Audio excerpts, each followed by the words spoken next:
Hello everyone. आज के इस वीडियो में हम पढ़ने जा रहे हैं आइसो कोस्ट लाइन के बारे में। सम लागत रेखा श्रम और पूंजी के उन विभिन्न संयोगों को दर्शाती है जिन्हें एक उद्यमी दी हुई कुल लागत और साधन की दी हुई कीमतों पर बाजार से खरीद सकते हैं। अब हम रेखा चित्र के रूप में सम लागत रेखा को पढ़ने जा रहे हैं। उपर्युक्त रेखा चित्र में ए बी सम लागत रेखा है। अतः सम लागत रेखा का समीकरण और ढाल निम्नानुसार होगा। C is equal to W into L plus R into K. C means cost यानी लागत। लागत किसके बराबर होती है? लागत बराबर श्रम को दी जाने वाली मजदूरियों से हम गुणा कर लेते हैं, यानी श्रम की इकाइयों को उन्हें दी जाने वाली मजदूरी से गुणा किया जाता है और पूंजी की इकाइयों को दिए जाने वाले ब्याज से गुणा करके इन दोनों को आपस में जोड़ दिया जाता है। अर्थात एक उद्यमी की लागतें हैं मजदूरी और ब्याज, इन दोनों को जोड़ने से C प्राप्त हो जाएगा। R into K is equal to C minus W into L. K is equal to C upon R minus W upon R into L. C upon R y अक्ष पर सम लागत रेखा के इंटरसेप्ट को तथा W अपॉन R सम लागत रेखा के ढाल को, या कह सकते हैं कि साधनों की कीमतों के अनुपात को दर्शा रहा है। साधनों का अनुकूलतम संयोग। फर्म का साम्य या साधनों का अनुकूलतम संयोग दो स्थितियों द्वारा ज्ञात करते हैं।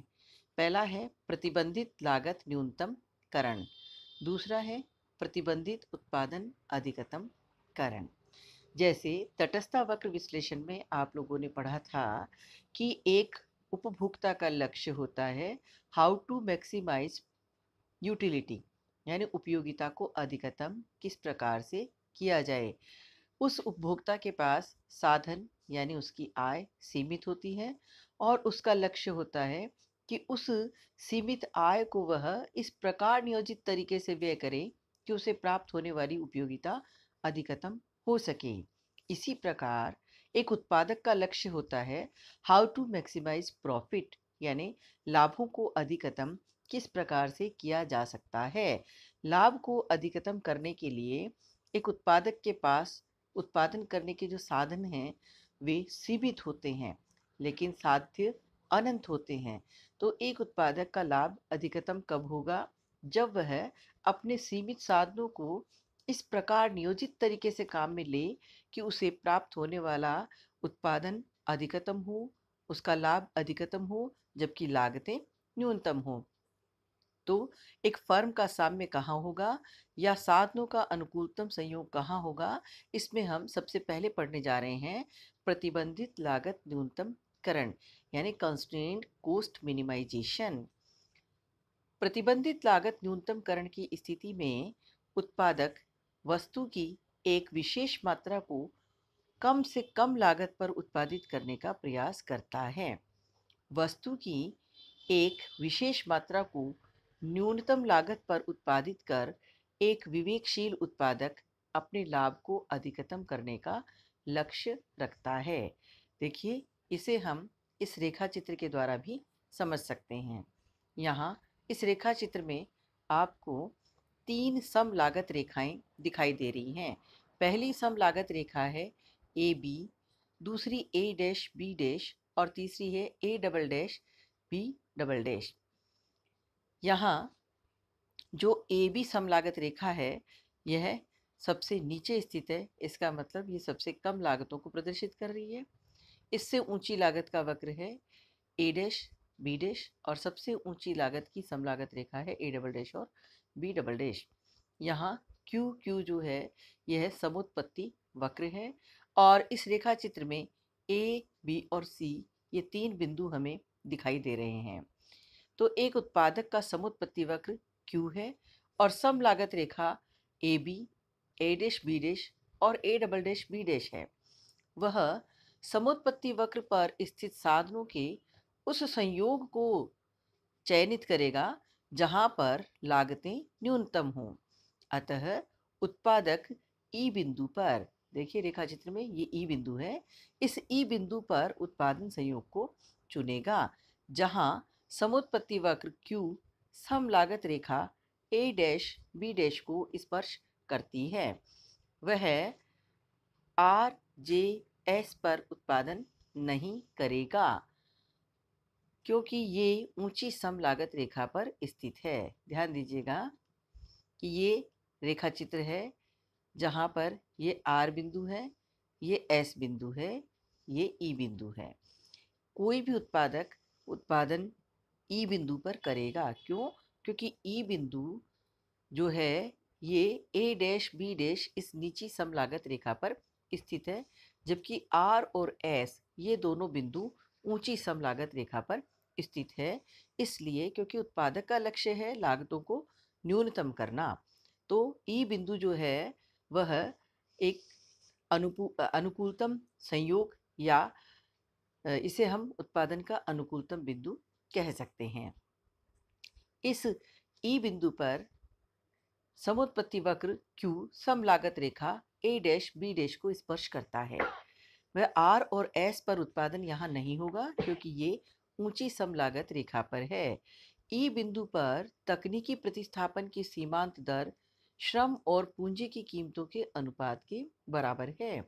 इसलिए संतुलन बिंदु पर MRTSL के इज इक्वल टू W/R।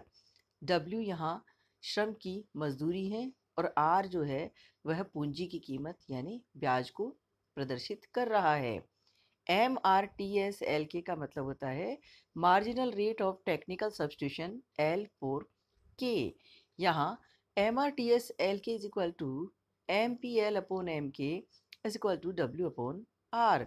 इसका सीधा सा मतलब है कि अनुकूलतम संयोग वहाँ होगा या कहें कि साम्य का बिंदु वह होगा जहाँ पर समोत्पत्ति वक्र का ढाल और सम लागत रेखा का ढाल दोनों एक दूसरे के समान हो। अर्थात संतुलन की अवस्था E में MPL/MPK is equal to W/R।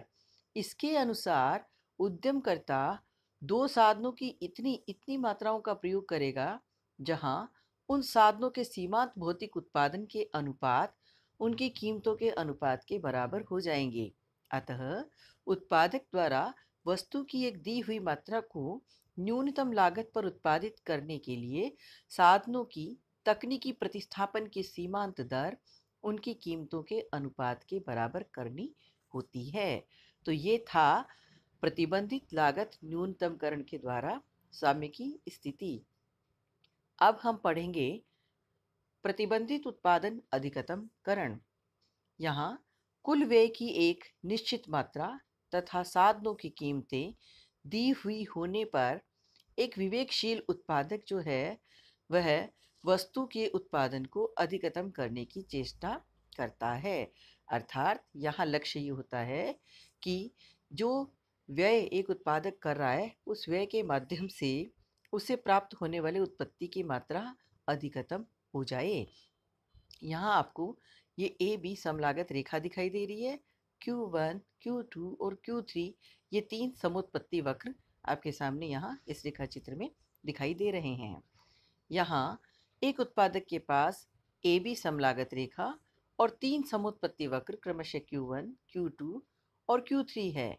समलागत Rekha Q1 को R व S बिंदु पर तथा Q2 समुत्पत्ति वक्र को E बिंदु पर स्पर्श कर रही है।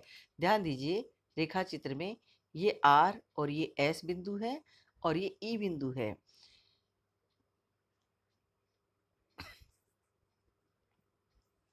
उत्पादक उक्त स्थिति में E बिंदु पर उत्पादन कर अपने उत्पादन को अन्य संयोग यानी R और S की तुलना में अधिक करता है, क्योंकि R और S ये दोनों बिंदु नीचे समुत्पत्ति वक्र पर स्थित है।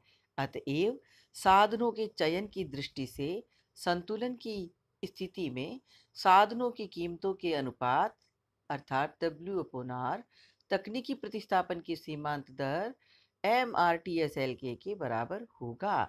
अतः अनुकूलतम साधन संयोग ई पर MRTSL के इज इक्वल टू W/R, या कह सकते हैं कि MRTSL के इज इक्वल टू MPL/MPK,